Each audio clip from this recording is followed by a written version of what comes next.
ويستفتونك في النساء قل الله يفتيكم فيهن وما يتلى عليكم في الكتاب في يتامى النساء اللاتي لا تؤتونهن ما كتب لهن وترغبون أن تنكحوهن والمستضعفين من الولدان وأن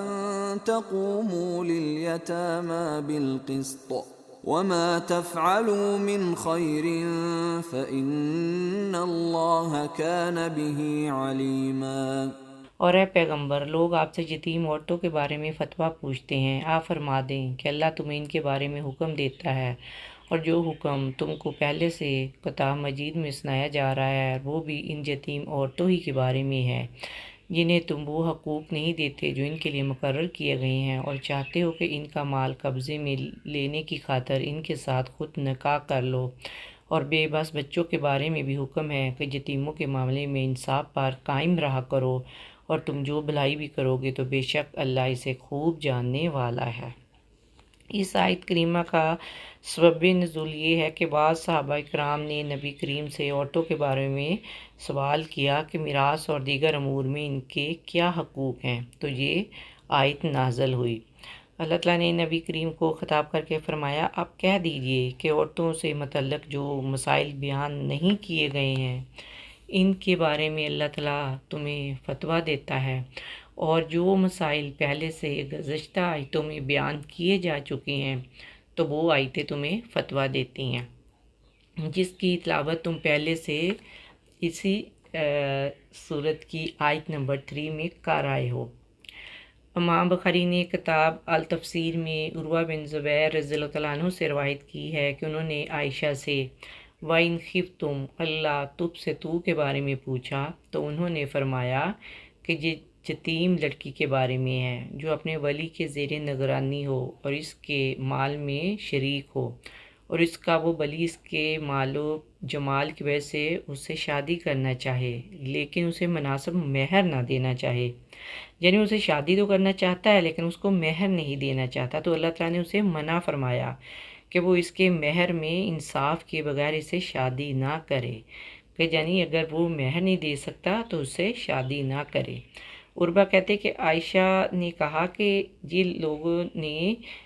اس آیت کے بعد بھی رسول اللہ سے سوال کیا تو آیت وَيَسْتَفْتُونَكَ فِي النِّسَاءِ نازل ہوئی۔ عائشہ کہتی ہیں کہ اللہ کا فرمان وَتَرْغَبُونَ أَن تَنكِحُوهُنَّ اس یتیم لڑکی کے بارے میں ہے جس کا ولی اس کے خوبصورت نہ ہونے کی وجہ سے اس سے شادی نہ کرنا چاہے اور نہ کسی مرد سے اس کی شادی کرنے کے لیے آمادہ ہو، یعنی نہ وہ خود اس سے شادی کرنا چاہتا ہے اور نہ کسی اور مرد سے اس کی شادی کروانے کے لیے وہ آمادہ ہوتا ہے، کیونکہ وہ ڈرتا ہے کہ دوسرا آدمی اس کے مال میں شریک ہو جائے گا، اس لیے وہ اسے زندگی بھر کے لیے شادی سے روک دیتا ہے۔ اور اب دیکھیے کہ دور جاہلیت کا یہ دستور تھا کہ وہ میت کی بیوی کو وراثت میں کچھ حصہ دیتے تھے اور نہ یتیم لڑکیوں کو، بلکہ وراثت کے حقدار صرف وہ لڑکے سمجھے جاتے تھے جو لڑائی کرنے اور انتظام کرنے کے لیے اہل ہوں۔ اور زمانہ جاہلیت میں جس طرح عورتوں کو جائیداد میں حصہ نہیں ملتا تھا اسی طرح چھوٹے بچوں کو بھی حصہ نہیں ملتا تھا، اس لیے اللہ تعالیٰ نے فرمایا کہ کمزور بچوں کو بھی ان کا حصہ دو، یعنی یتیم بچی صاحب جمال ہو تب بھی اور اگر بدصورت ہو تب بھی، جیسا کہ اللہ سبحانہ وتعالیٰ نے اسی سورہ کی آیت نمبر 3 میں فرمایا ہے کہ اولاد کے بارے میں اللہ تعالیٰ کا حکم یہ ہے کہ مذکر کو مؤنث کے دگنا دیا جائے، یعنی 2 حصے مذکر اور 1 حصہ مؤنث کو دیا جائے، اور یتیموں کے ساتھ انصاف کا معاملہ کرو، جیسا کہ اللہ تعالیٰ نے ابتدائی صورت میں فرمایا وَأُوتُوا الْيَتَامَىٰ أَمْوَالَهُمْ کہ یتیموں کو ان کا مال دے دو۔ نبی پاک کا ارشاد ہے